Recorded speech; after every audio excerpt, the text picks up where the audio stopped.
I'm very sure you guys have heard the latest about Nnamdi Kanu. So earlier today, they transferred him from Kuje prison in Abuja to a prison in Sokoto state. It's something quite unexpected. Nobody ever thought that Nnamdi Kanu would be taken to such a faraway place. But before I say what I feel or what I think, let me read out to you what Omoyele Sowore said, what he wrote earlier today. So, Sowore said, the Tinubu regime has secretly transferred Nnamdi Kanu to Sokoto prison. Yes, they have already planned it. Their intention since yesterday was to move Nnamdi Kanu to a notorious prison based in the Northern Pass, where his safety cannot be guaranteed. I can confirm now that he is already in Sokoto prison. They openly said he would become a king if taken to Kuje Correctional Center in Abuja, because according to them, Igbo people and his supporters would turn Kuje into a place of pilgrimage. That is why they are desperate to keep him far away, isolated, and vulnerable. It is also why they activated their cronies to start selling the illusion of renewed hope for MNK, a psychological tactic to keep the public calm while they execute their darkest agenda. Their plan is simple. It is to keep your hopes alive just long enough for him to die in custody. They have no intention of releasing him, not even for political calculations or electoral convenience. I have said it before without fear. Emuanuke's greatest enemies are the politicians from his own region. They fear his influence, they fear his connection to the people, and they want him silenced permanently. This is why they fought tooth and nail to frustrate our Free Nnamdi Kanu now protests. Do not say I didn't warn you. Revolution now. Hashtag. That was what Omoyele Sowore said. I clearly and honestly agree with him. For him to have been taken to such a place, far away from his people, far away from his lawyer, and far away from where people can easily go and visit him, means that they have already planned this thing. It has already been calculated long ago that is where we are going to keep this guy. I remember that Sokoto state is, majority Northerners and majority Muslims, whom Nnamdi Kanu, during his days as the leader of IPOB or during his days in freedom, have attacked the Northerners and the Muslims, and now he's going to be put in their midst. If he looks to his right and his left, he will be surrounded by Muslims and Northerners. You know what that means for him? His safety, of course, cannot be guaranteed in such a place. I don't know what these guys are planning, but whatever they're planning, I'm sure it's not for good. It's not for good.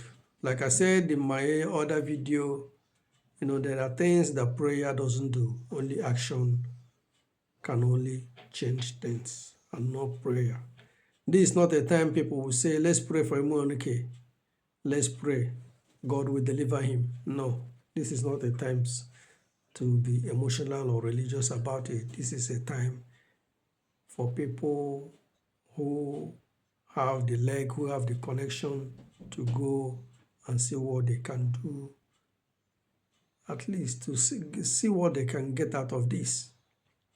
You know, those Igbos that call themselves Igbo leaders, if they are truly Igbo leaders, this is time for them to, I don't know if it's too late, because what they couldn't achieve before the sentence was made, I wonder how they can achieve it now, because they had ample time and opportunity to have negotiated a way out of this before the court sentencing and all those things.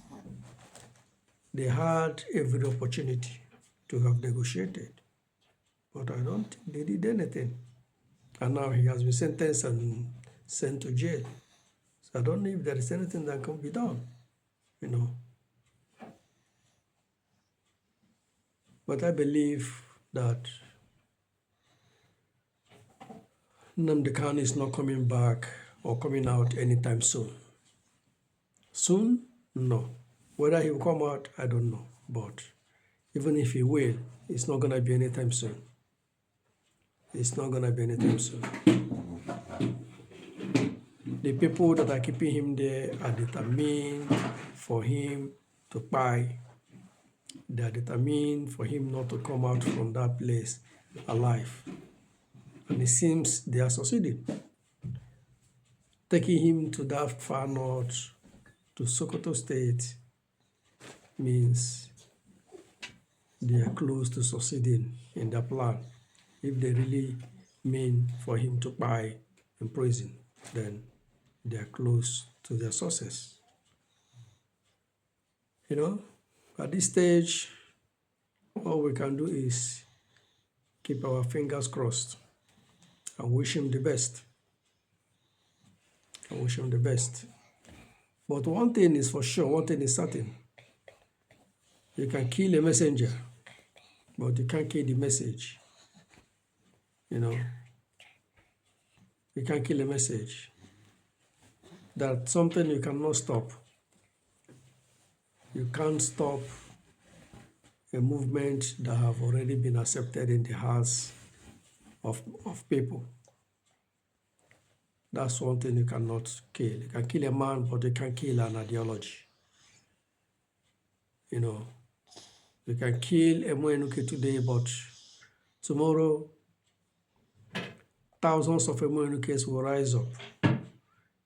Once those issues has not been addressed, once those issues has not been taken care of, they will still come out to agitate. They will still come out to ask for their rights.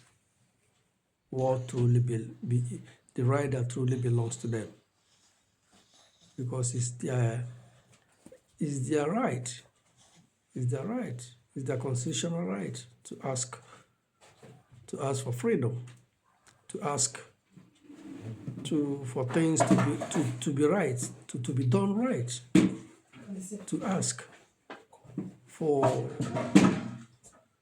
equality, to ask to be treated like every other person is their right.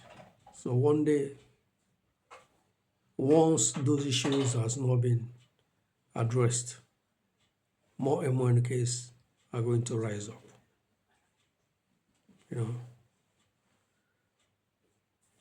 So yeah, I raised my case. I said, I just came back from work. You can see my face, I'm very tired. I said, let me bring this to your notice in case you missed it, so that you know exactly what is going on. That Nnamdi Kanu is no longer in Abuja, it's no longer in Kuje, it's no longer with the DSS. It's now in a prison facility, a correctional facility in the far north, Sokoto State to be precise. So that's the latest. Whatever development, I will still bring it to you guys. So you take care and God bless. Ciao.